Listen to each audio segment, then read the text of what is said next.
Ministro de Minas, 7:04 minutos. Me da la impresión, Víctor, de que esto tiene nombre propio, ¿no? ¿Terpel? Terpel, sí, señor. Sí, le están echando la culpa a Terpel, que Terpel maneja casi el 60% del mercado, que Terpel tenía el combustible, de que es un problema de la cadena de suministros, que no tiene nada que ver con la refinería.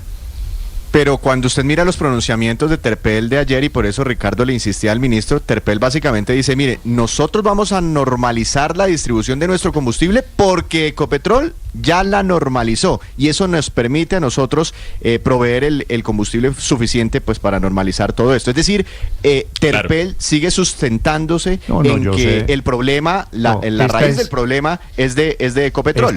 Lo dice muy diplomáticamente, pero pues Víctor, esta es la explicación. Ahí está diciendo Ecopetrol fue el que originó el problema. Yo le agregaría, a ver, hay que trabajar en el mantenimiento de la refinería de Cartagena. Yo le agregaría a modo de lecciones. ¿Qué aprendimos de este tema? Pues que sí hubo crisis, ese cuento de las bodegas, de que es un invento, pues tan hubo que no crisis. Pasó nada. No, pues obviamente se hubieran acercado a los aeropuertos. No, claro que eso pasó es una algo. Soberana tontería. 106 vuelos cancelados porque no había combustible. Claro. Pero también esto, Víctor, yo creo que lecciones, garantizar la seguridad energética de un país es clave.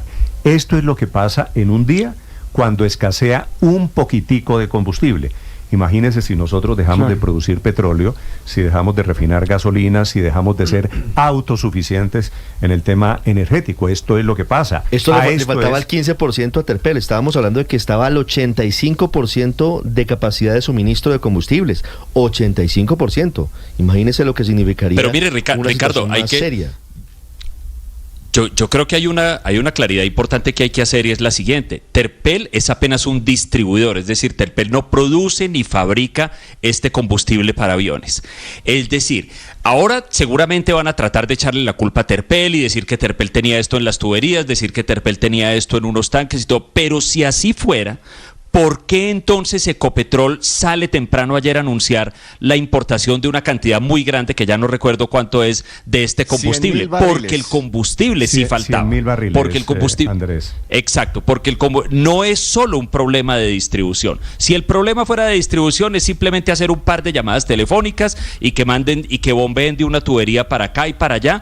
Pero es que si el problema fuera solo de distribución, querría decir que no falta el combustible, pero efectivamente falta el combustible, tanto falta que Ecopetrol tiene que salir corriendo tardíamente, además, porque pues recuerden que Ecopetrol dijo que ese combustible llega el próximo fin de semana, a hacer esa importación de combustible, de modo que si hubo alguna culpa de Terpel, no lo sabremos, pues habrá que esperar los datos, pero que también hubo un problema de disponibilidad de la sustancia, de disponibilidad del combustible, creo que también es un hecho, y que hubo problema, a pesar de que el gobierno ayer por la tarde trató, salió, el presidente dio un golpe en la mesa y dijo aquí no pasa nada, aquí no falta nada, puso al Aerocivil a salir a Twitter a decir que no estaban autorizadas ninguna cancelación.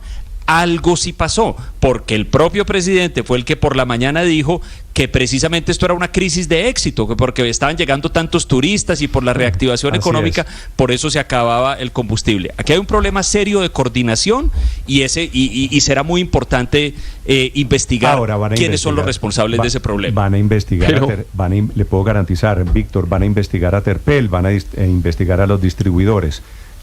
Creo que el gobierno está por otro lado en etapa negación. Pero lo más importante es que esto no se repita. Nada que ver. Lo importante es que esto no se repita, porque esto genera muchos problemas. Van a investigar a Terpel. Ricardo, que queremos crecer el turismo en 3 veces frente al actual, entonces todo esto lo deben tener dentro de sus ecuaciones, no solo la infraestructura aeroportuaria, sino plantean, por ejemplo, la posibilidad el combustible suficiente para ese crecimiento en el turismo esperado para algunos plantean, por ejemplo, la posibilidad de que el gobierno autorice la importación de combustible para aviones por parte de privados, porque hoy solamente está en manos de Ecopetrol, en vista de la contingencia y de lo que ha pasado, mirando hacia el futuro. Sí, van a investigar a Terpel seguramente, como lo dice Néstor, bueno, lo ha anunciado el gobierno, el propio presidente de la República incluso lo dijo y le encargó la tarea a la Superintendencia de Industria y Comercio, y sí, habrá que averiguar dónde estaba la gasolina que apareció como por arte de magia en unas pocas horas. Y bueno, hay unos hechos, claro que hay unos hechos, todo el mundo lo reconoce, digamos, no es ningún descubrimiento decir que hubo una contingencia en la refinería de Cartagena y que eso significó que durante algunos días esa refinería no pudiera entregar la gasolina que tenía que entregar. También es un hecho cierto, porque ahí están los números. Ayer yo vi un cuadro de cómo se ha aumentado el número de viajes, de itinerarios en algunos aeropuertos, especialmente en aquellos donde hubo la contingencia, en Bucaramanga, en Leticia, en Valledupar, en alguno otro, creo que eran 4, se me olvida, pero cuando uno ve el cuadro, evidentemente encuentra que hubo una demanda pues mucho más grande de la que se previó. Se preveía un número cualquiera y la demanda al 24 de agosto era el doble de lo que se había previsto para todo el mes en esos 4 aeropuertos. ¿Qué pasó en esos 4 aeropuertos para que se gastara tanta gasolina? ¿Llegaron más vuelos o es que las aerolíneas programaron tanquear en ese aeropuerto cuando normalmente lo hacen en otros? Héctor, no creo que fue demanda, sino fue oferta. Miren lo que va el tema, Héctor. Le voy a No, demanda de gasolina, digo. No, por eso. Demanda de gasolina, digo. Los vuelos, Héctor, los vuelos están programados, hay operaciones y hay itinerarios. Por eso le digo, había previsto gastar no pueden decir, vuelo hoy organizo un vuelo más a Medellín, hoy organizo un vuelo. Por eso le digo que hay que ver qué pasó, porque se consumió más gasolina, el doble de la gasolina que había prevista en esos aeropuertos, porque no necesariamente es que hubiera habido más vuelos, en eso estoy de acuerdo, es bastante probable que no, la programación de vuelos es bastante inflexible, diría yo, porque hay 4 vuelos a Valledupar y nunca hay más, pero ¿por qué se gastó el doble de la gasolina que estaba prevista en esos 4 aeropuertos? Todas esas preguntas caben y seguramente cada una tiene una respuesta, y por lo tanto para una situación de dificultad, digamos, de tensión del sistema, daría, cada una debe sumar. La pregunta es, Néstor, es cómo estas situaciones, que francamente creo que son eso que los abogados llaman el giro ordinario de los negocios, pues esas cosas pasan en todos los sectores. Se va la luz en una planta, pasa alguna cosa, se vara el camión que tiene que traer algún insumo, hay una demanda aumentada en algún momento imprevisto, cualquier cosa, todas esas cosas pasan en todos los sectores económicos.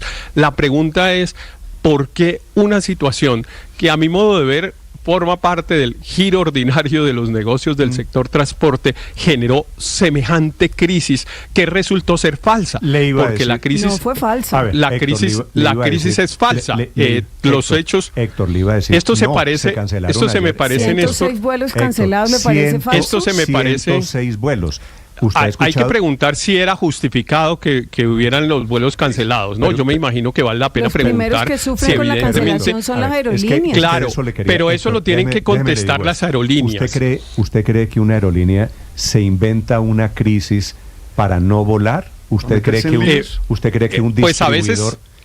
perdóneme un segundo. ¿Usted cree que un distribuidor de gasolina se inventa una crisis para no vender? Digo porque la tesis suya es la misma tesis que están moviendo esta mañana, creo que bodegas, sectores muy petristas, con el numeral en redes sociales, Héctor. Pues yo no creo nada, pero la gasolina apareció por arte de magia, y eso tiene que tener alguna explicación. ¿Quién hizo la magia? Yo quedé muy preocupado. Porque apareció como por arte de magia, pero se me pareció, y déjeme 30 segundos, Aurelio, solo para decir que toda esta cosa que nos tuvo en tanta zozobra ayer por la mañana, se me pareció cuando se iba a acabar el suministro de energía eléctrica por el racionamiento. Prácticamente tuvimos racionamiento. Se me pareció a cuando el gobierno se iba a quedar con la plática que yo tenía en una cuenta de ahorros de los bancos. Se me pareció todo a eso, a esas mismas escenas que hemos visto en las últimas semanas. En el derecho de sumarse, esta mañana ese es el discurso de muchos, de que esto es pánico económico, de que esto es carreta, de que no hubo crisis. Si no hubo crisis, pregunto, si no hubo crisis, Felipe, pregunto, ¿por qué las reuniones de emergencia que comenzaron en la noche del domingo? ¿por qué hace 24 horas desde la Casa de Nariño el gobierno anunció la importación de 100.000 barriles de petróleo? ¿Por qué autorizó ¿Por qué? el intercambio de combustibles entre WFS y Chevron para Terpel? Sigo con las preguntas, Felipe. ¿Por qué autorizaban cancelar vuelos? Autorizó a las aerolíneas a suspender y a cancelar vuelos. Si esto es un invento, es que me parece que el hecho de que no haya habido apagón no quiere decir, Héctor, que no estuvimos a punto de apagón. Néstor. El hecho de que se haya recuperado el combustible no quiere decir que no haya faltado combustible. Es decir, está a punto de decirme que no ha habido crisis de medicamentos, está a punto de decirme que este es el modelo total de competencia. Pero los escucho, la cuenta Blue Radio Com y cuenta Néstor Morales sobre la crisis en los aviones. Estamos a 3 doritos del golpe blando, ¿no? Sí, Felipe, esto es la teoría. Entre otras cosas, el presidente tiene la tesis de que todo lo que pasó no tiene, bueno, el presidente no utiliza la palabra, María Consuelo, sabotaje. Pero lo insinúa. El presidente dice que esto no tiene nada que ver con el apagón de hace 10 días en Reficar. Yo quedé muy preocupado, Néstor, con las declaraciones del ministro cuando usted le dijo que había aprendido. Dijo, no, yo aprendí fue a recopilar y a sistematizar información. No, aquí la primera enseñanza es el mantenimiento de Reficar. Porque fíjese usted la paradoja, mientras más problemas tenga la planta, pues más mantenimiento necesita. Es al revés de lo que están diciendo. El fusible no se podía ver, que no es fusible, realmente son unas barras especiales que, bueno, la llamaron fusible como para que la gente entienda. El fusible o las barras debían ser revisadas con antelación. Solamente hasta julio del año 2024, Ecopetrol decidió hacer un mantenimiento en Reficar, destinó 243.000 millones de pesos y contrató 1.500 personas tercerizadas para empezar a hacer ese mantenimiento. Esa información es oficial de Ecopetrol. Pero, o sea, ¿usted cree que es un problema, Aurelio, de administración, de gerencia en Reficar? Claro, la causa raíz es el problema de Reficar. Aurelio, esa es la causa raíz. ¿Qué culpa tiene la gente de Reficar o el gobierno de que se dañe un fusible? Le voy a dar datos para que para que esto no se vuelva una charla de abogados, como dijo Héctor. El tanque K945, ayer a las 9:47 de la mañana, que tiene una capacidad máxima de 52.000 barriles, tenía 6.000 disponibles. El tanque K944, que tenía 42.000 de capacidad máxima, tenía 26.000 barriles. Y el más lleno era el de 70.000, el K938, que tenía 53.000 barriles disponibles. Quiere decir que de 164... Quiere decir que de 164.000 barriles máximo tenían menos de la mitad. Eso es lo que quiere decir. Por eso, entonces, usted en el carro, ¿cuánta gasolina tiene en el carro? Menos de la mitad, y el carro funciona perfectamente. Una cosa es que usted tenga gasolina del carro para bajar ahí a la 72 con quinta, a Carulla, hacer un mercado, y otra es para llevar unos pasajeros que en un momento dado, si no pueden aterrizar, tiene que hacer sobrevuelos, etcétera, etcétera, etcétera. Eso tiene que garantizar un margen de seguridad en esto. O sea, esto no es como sumando y restando, esto son cosas mucho más complejas. Entonces, la verdadera causa raíz, esto se lo oía al presidente del abuso, César Loza, hay que averiguar la verdadera causa raíz, que es el problema que se causó en Reficar. Y si Reficar tiene fallas estructurales, pues lo que hay que hacer es una inversión enorme en Reficar para hacer mantenimiento. Esa es la causa principal del problema, y ahí es donde hay que trabajar. Lo que pasó, ya escuché la teoría, ya escuché, María Consuelo, la teoría de que no pasó nada. Claro, de que es un invento. Yo voy a decirle cómo son los actos de la narrativa del gobierno. Gustavo Bolívar, María Consuelo, déjeme darle este dato. Gustavo Bolívar, Felipe, que no es un activista, es un funcionario muy importante, el director de Prosperidad, está esta mañana en la teoría, la del golpe blando. Claro, de que aquí no pasó nada. Está la teoría Riveros. Claro, tiene tres actos. Es que la ineficiencia del gobierno la disfrazan con un golpe blando. Claro, no, es que tiene tres actos. La primera, la negación, decir que aquí no pasó nada, a pesar de que se cancelaron ayer 106 vuelos. El segundo acto se llama confusión, decir que fue la cadena de suministro, cuando el propio presidente de Ecopetrol sale a decir que va a importar 100.000 barriles. 100.000 barriles de Jet A1. Y después, victimización. Y es decir, la culpa la tiene otro, aquí lo que nos están es saboteando, a pesar de que eso nunca había pasado en Colombia, ¿no? Pero lo que es muy importante es ver que esto puede pasar y es inminente con el tema del gas, Néstor. Con el gas vamos para lo mismo. Cuando la gente prenda las estufas y no haya gas en las ciudades colombianas, después de haber hecho un esfuerzo enorme en gasificar, en llevar los ductos, en garantizar que esto sea solamente el 1% de la canasta familiar, esto se puede prender realmente. Y en el tema de pasaportes, cambiando de sector a otro distinto, estamos a puertas de que pase lo mismo. Si yo fuera petrista, María Consuelo, estaría creyendo que lo que yo estoy lanzando pánico económico. Me faltaron esos dos ejemplos, sí, el gas y los pasaportes. Pero era para no alargar.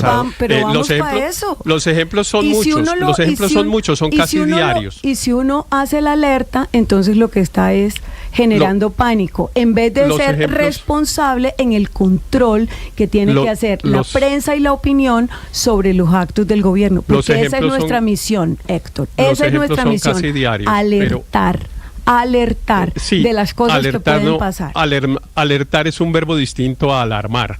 Son dos verbos distintos. Y cuando yo me refiero a quienes hacen, digamos, la alarma injustificada, no me estoy refiriendo aquí a los que conversamos en esta mesa, no, me estoy refiriendo a unos sectores políticos y sociales que están dedicados a eso, a generar alarmas para sembrar incertidumbre. Esa es una estrategia que es desde el primer día. Y Avianca y Terpel están en la estrategia. Y entonces repito una cosa, a mí me da pena con los oyentes que no venden medicinas también están en la esa también, exacto. Me da pena con los oyentes repetir, pero pues a veces toca porque parece que no nos escuchamos, y entonces, dado que ya hay una teoría Riveros, debo aclarar la teoría Riveros.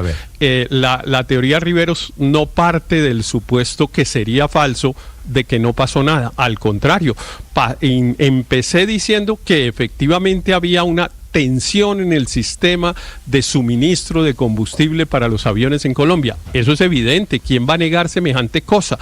Dije,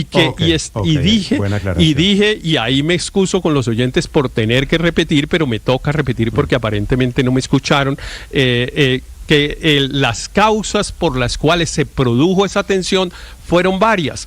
Una primera, una falla en la refinería de Ecopetrol que impidió que esa empresa entregara el combustible de la manera como la tenía que entregar. Una falla que estaba superada para ayer, es decir, la falla técnica ya no estaba ocurriendo en la refinería y la refinería ya estaba produciendo, pero claro, había dejado de producir unos días, y esos días que había dejado de producir, pues había que ver cómo se conseguía la gasolina que se dejó de producir. También los cuadros indican que hay un aumento de la demanda. No sé cómo se explica, yo no tengo ni idea de cómo se explica, pero yo vi unos cuadros, por ejemplo. Yo vi unos cuadros respecto de la gasolina que se consumía en Valledupar, en Bucaramanga, en Leticia, y por lo que veo dijeron, vamos a consumir 100 y consumieron 200. ¿Por qué? Yo no tengo ni idea.